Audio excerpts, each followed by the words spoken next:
मी आता मेन मुद्दा म्हणजे आपला बघा सर्वांचा लाडका हिंदकेसरी माणिक काय बोलाल बघा, एक कुठेतरी आज या क्षेत्रामध्ये कुठेतरी नाव थोडं कमी होतंय का तुमचं? काय पत्रीमध्ये तर नाव आहे पण गाडा मालक म्हणून त्याच्यामुळे कसं बैल नसल्यामुळे 50% नावाला फरक पडतोय. म्हणजे तिथं कारगिल आणि पाखऱ्या पळाली होती, मग त्यातला एक कारगिल विकला, पाखऱ्या आहे अजून आपल्याकडे, तो आता एका हप्त्याभर सोनार पडायला जे शेटकडे येईल. तरव्याने गोलाल घेतलं म्हणजे कसं काम आपण करताना टॉपच करतो. म्हणजे कुठलाही बैलवाला असू दे, छोटा मोठा, आपल्याला सगळी सारखी काम करताना आपण प्रामाणिक काम करायचं. मेन म्हणजे कसं आहे माहिती का, बैलगाडी मालकांनी ही जी काळजी घेतली पाहिजे, बैल कोब्यावर आणि मॅटवर जास्त ठेवला नाही पाहिजे. मंडळी आज उंबरविडे मैदानामध्ये आपल्याला समीर भाई भेटलेत आणि मला वाटतं आज या मैदानामध्ये एक का दोन बैला पाडली. मला कॉल आला होता त्या गाडा मालकांचा की शूट करायला या, पण कुठेतरी मी उशिरात आलो होता. सांगा कुठल्या कुठल्या बैलांचा आज केला?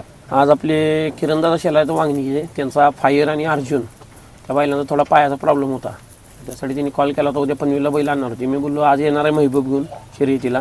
बोललो मी येतो सामान घेऊन, म्हणलो इथंच बनवून देतो काम तुमचं. त्यांची 2 बैलं पाडली आणि आपले दिसले साहेब PS आहे त्यांचा एक बैल बागड आला होता भिवंडीचा, त्याच्या पण नक्या करून दिल्या. म्हणजे 3 बैलांची नक्या झाली, बैलांचं काम करून दिलं. आणि त्याच्यानंतर मला वाटतं फेरा पण झाला का? हा, फेरा पण झाला. त्या बोलले मला बैल झुपू का आम्ही, तर बोललो टाका बिंदास फेरा म्हणलो. गाडी पण चांगली पाहिली फेऱ्याची, बागडची आणि फायरची.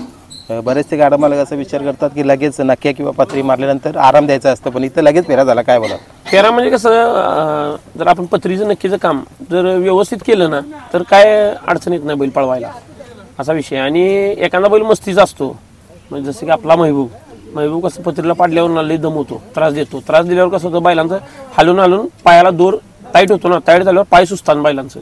सुजलं तर मग 2-4 दिवस बैल पळवता येत नाही. आणि नक्कीच आणि पत्रीचं काम जर व्यवस्थित केलं तर मग बैल पळवायला काहीच अडचण नाही बैलवाल्याला.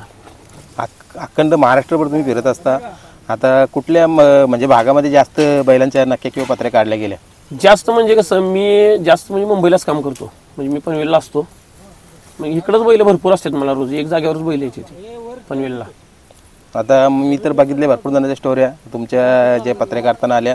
काय बोलाल सर्व गाडा मालकांसाठी, जे बघा एक विश्वास दाखवता की आम्हाला समीर भाईंजवळ जायचं आहे? गाडा मालकांचं कसं मत असतं, आता कसं शर्यती पण म्हणजे शर्यत क्षेत्राला क्रेज आलेली आहे, बरोबर. आपला बैल जर टकाटक असेल तरच तो शर्यतीत पाहणार आहे. मग नक्कीच पत्रीचं काम कसं आहे व्यवस्थित झालं तरच बैलाची पुढची वाटचाल आहे. मग माणसांची इच्छा असते, समीर भाई म्हणजे एकदम चांगलं काम करणारा माणूस आहे, समीर भाईकडेच बैल घेऊन जावं म्हणून माणसं म्हणजे लांब बैल आणते तिकडं. पुण्यावरनंही पनवेलला बैल आणतात पत्री मारायला. बरोबर. समीर भाई मागच्या वर्षी मोहच्या मैदानाला आपली मुलाखत झाली होती, तिथं काही वासरं उतरवली होती, त्या वासरांचं काय आता नियोजन? ती वासरं म्हणजे तिथं कारगिल आणि पाखऱ्या पळाली होती, मग त्यातला एक कारगिल विकला, पाखऱ्या आहे अजून आपल्याकडे, तो आता एका हप्त्याभर सोनार पडायला जे शेटकडे येईल. नक्कीच. आणि त्या दिवशी मला वाटतं जयदादाची बाईट पण झालेली आहे की वासरा येतात. आणि आता मेन मुद्दा म्हणजे आपला बघा सर्वांचा लाडका हिंदकेसरी माणिक काय बोलाल बघा, एक कुठेतरी आज या क्षेत्रामध्ये कुठेतरी नाव थोडं कमी होतंय का तुमचं? काय पत्रीमध्ये तर नाव आहे पण गाडा मालक म्हणून त्याच्यामुळे कसं बैल नसल्यामुळे 50% नावाला फरक पडतोय. जर बैल असला म्हणजे कसं जरा हौसनं मैदानात जातो, बैल गोलात बसणार असतोय, आणि प्लस दोन्ही खाली पब्लिकचा बैल होता आणि चांगल्या मोठ्या मैदानात फायनल राहत होता बैल तो, त्याच्यामुळे थोडं वाटतंय मला वाईट काय. बरोबर.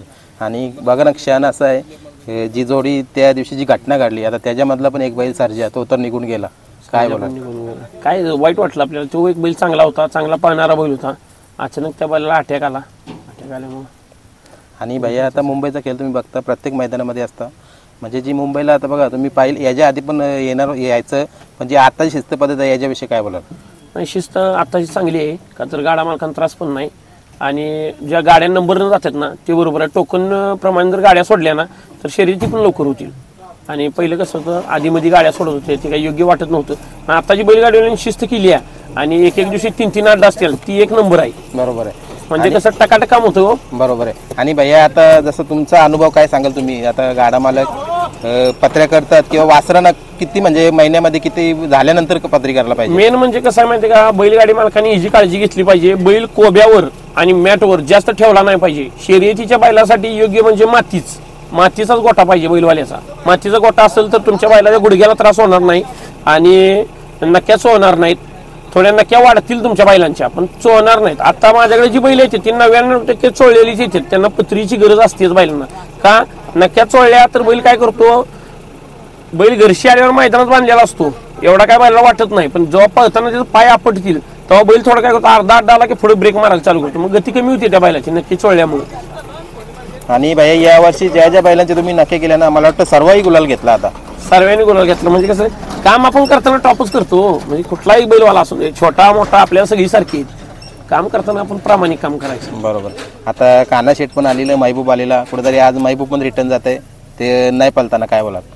नाही पळताना म्हणजे आता काय एक जोड झाला होता, पण ती आपली घरचीच लागली बाजूवाली जोडी, त्यामुळे शर्यत कॅन्सल झाली.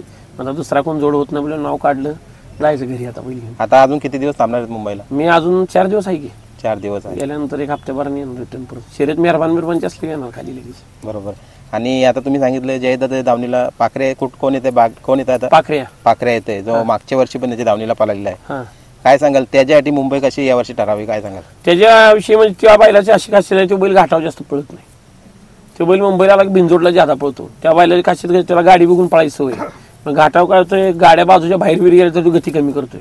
मुंबईला आल्यावर कसं गाडी तोला मोलाची असते ना, बाजूची गाडी पण लवकर कट होत नाही, त्यामुळे 19-20 होतोय. भले जिको हारो काय पण मुंबईला गती ज्यादा लावतो तो. पण मागच्या वर्षी मला वाटतं खूप चांगला प्रतिसाद, म्हणजे गुलाला भरपूर घेतली होती त्याने. गुलाला भरपूर घेतली होती. चला आता तुम्ही पण निघलेत घरी जायला, आपण लवकरच भेटूया आणि पाखरेसाठी शुभेच्छा असतील. धन्यवाद.